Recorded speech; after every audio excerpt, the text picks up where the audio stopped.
The Tijuana River is formed by different streams originating in Mexico and the United States, mainly from the Las Palmas River in Mexico and the Cottonwood Creek.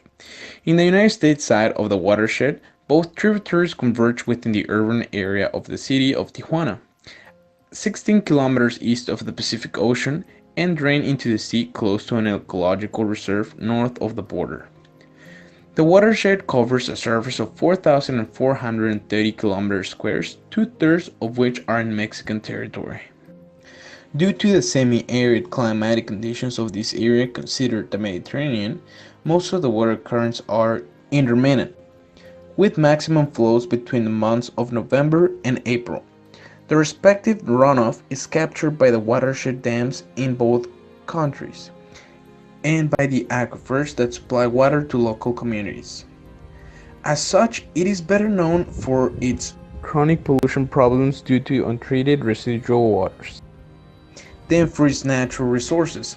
In recent decades, its watershed has been characterized by different binational local initiatives, exclusive to the border context, which have emerged for the purpose of finding solutions to its growing urban and environmental problems, efforts which gained importance after the year 2000. Therefore, the Tijuana River watershed faces multiple challenges, mainly as a result of the urban growth that has been taking place within its limits. According to the San Diego Coastkeepers beach cleanup data, the most common trash found in streams is cigarette butts and household trash, including plastic cups, plastic bags, and wrapping materials, fast food wrappers, plastic bottles, and other plastic containers. Cigarette butts are toxic to aquatic organisms, and plastic breaks down into easily swallowed bits, choking the wildlife that lives in our waters. La región del noroeste de Baja California es la región con mayor crecimiento demográfico y desarrollo del estado. A consecuencia de la industrialización de la frontera, el crecimiento poblacional se ha visto impulsado significativamente. Al mismo tiempo, el sector industrial se ha posicionado dentro de los principales factores contaminantes del río Tijuana. Además, la contaminación de las aguas y de los mantos freáticos en la región fronteriza es el resultado del crecimiento exponencial de las zonas industriales, los escurrimientos de pesticidas y productos químicos de la agricultura y los residuos generados por la expansión de la población. El acelerado dinamismo poblacional, así como el crecimiento industrial, origina que no se cuente con una previa planeación con la que se pueda enfrentar los problemas por contaminación, además de la infraestructura necesaria para poder crear una ciudad sustentable sin poner en riesgo las fuentes de agua. Los grandes volúmenes de aguas residuales son un gran problema con el que la ciudad de Tijuana ha tenido que lidiar, tratando de encontrar soluciones para poder evitar la contaminación de las aguas.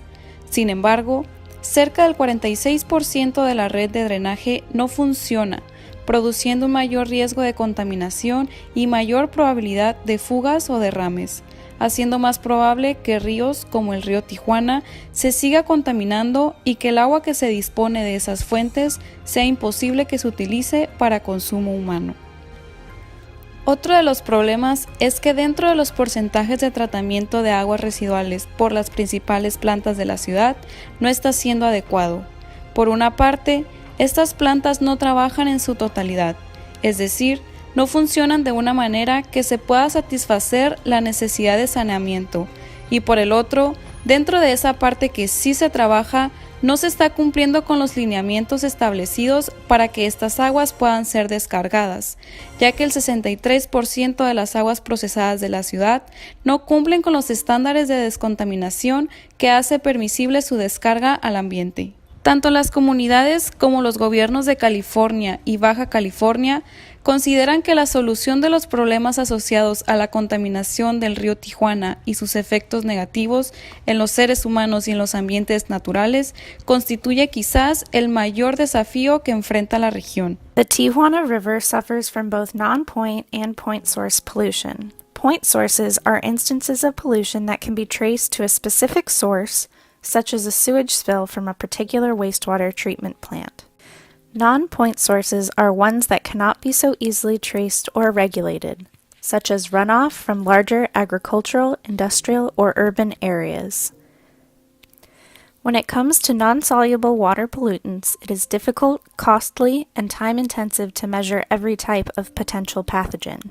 That is why researchers usually measure indicator bacteria, such as E. coli or Enterococcus, which are microbes that are associated with pathogens and are easily and cheaply measured. These fecal indicator bacteria correlate with an increased risk of illness and help to understand the risk posed to recreational users. Water tested at Tijuana Estuary at Imperial Beach often finds more than 100 units of Enterococcus bacteria per 100 milliliters of water, with the maximum number before the water is marked unsafe being only 36 per 100 milliliters, and most other San Diego beaches testing at less than 10. These microbes infect us through our skin and mucous membranes, and when we drink contaminated water. The resulting illnesses range from mild to severe symptoms, such as skin rashes, sore throats, ear, eye, and respiratory infections, stomach aches, minor or serious cases of nausea, and dysentery or fever. The ultimate origin of these pathogens is the feces of any warm-blooded animal, including humans, pets, livestock, and wild animals. Mexico has agreed to intercept the flow of the Tijuana River during the dry season. During the rainy season, however, the Tijuana River flow is allowed to continue into the U.S. and to discharge into the estuary whenever the flow exceeds 1,000 liters per second. This discharge during storm events may seem like it would be completely detrimental to the ecosystem, but the estuary actually allows for natural filtering of the water before reaching the ocean. The wetlands act as a sponge to absorb excess water flows, and the plants found in this habitat naturally filter out toxins and debris as part of the normal hydrologic process. This natural filtering process only works up to a point, however, and when toxicity levels are too high, the ecosystem becomes compromised. When this ecosystem is not preserved, many keystone plant and animal species are threatened, such as migratory birds and fish, that are critical to biodiversity. Most of these problems require binational cooperation for optimal management. An important feature of the binational conservation activities has been subnational government participation, predominantly centered on the U.S. side of the boundary. Where water resources are concerned, the role of the Mexican agencies has been limited to the operational work because the national water law does not apply to transboundary watersheds.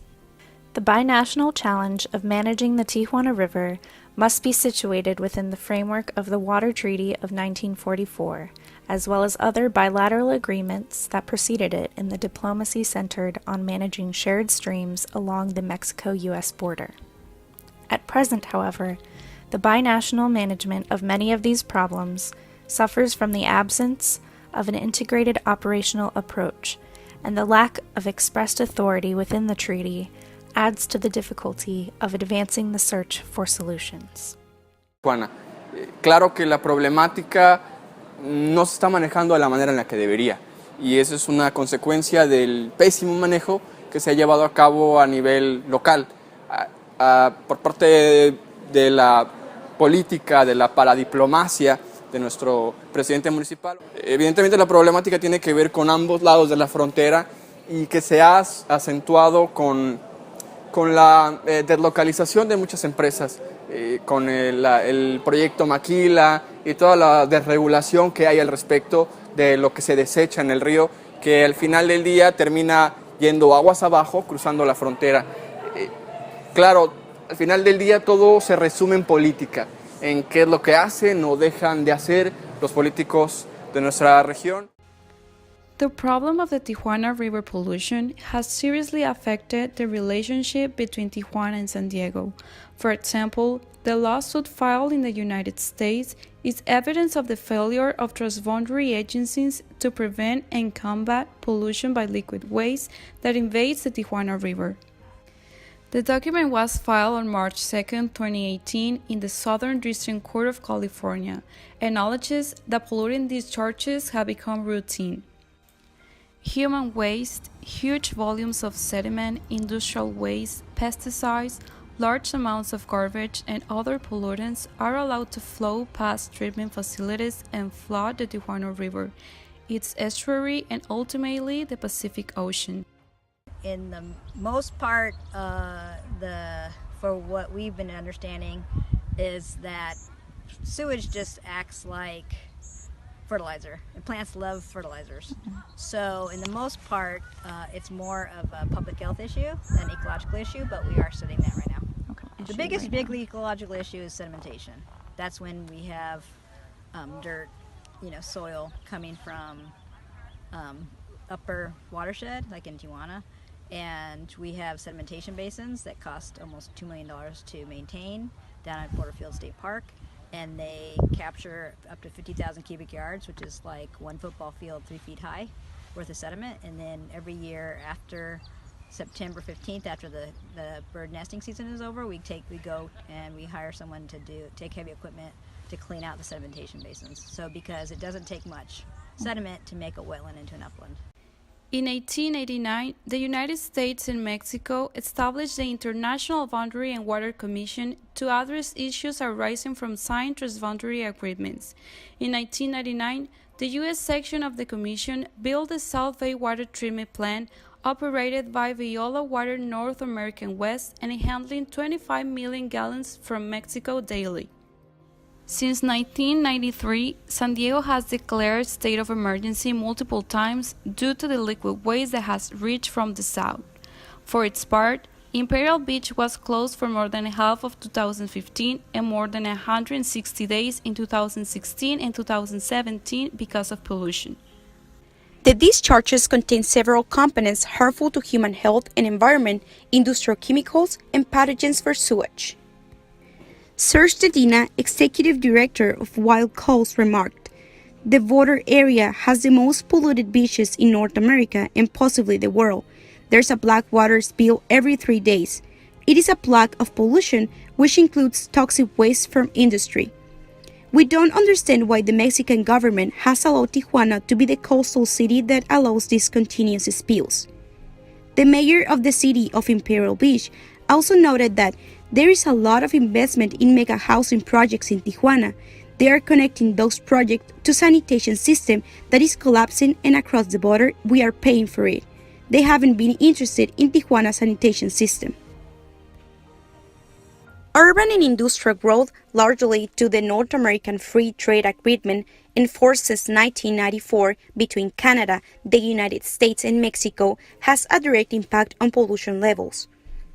An event that had an extreme effect on the environment was the flow of at least 28 million gallons of sewage from February 1st to February 4, 2017, after heavy rains overwhelmed a treatment plant in Tijuana.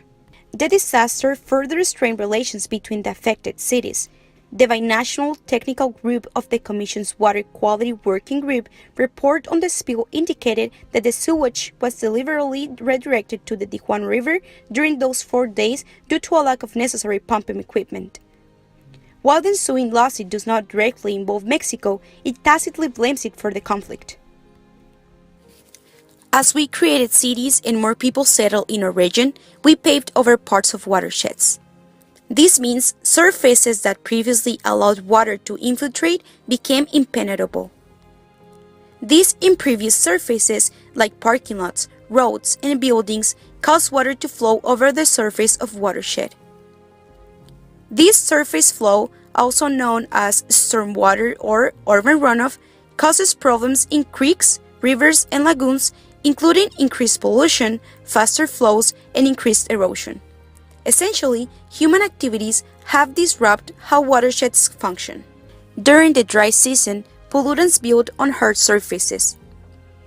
When it rains, storm water pushes the accumulated pollutants into storm drains. In San Diego, like most of California, our storm drains generally do not connect to wastewater treatment plants, so everything flows untreated into our waters. It does not take much pavement in a watershed to cause ecological harm.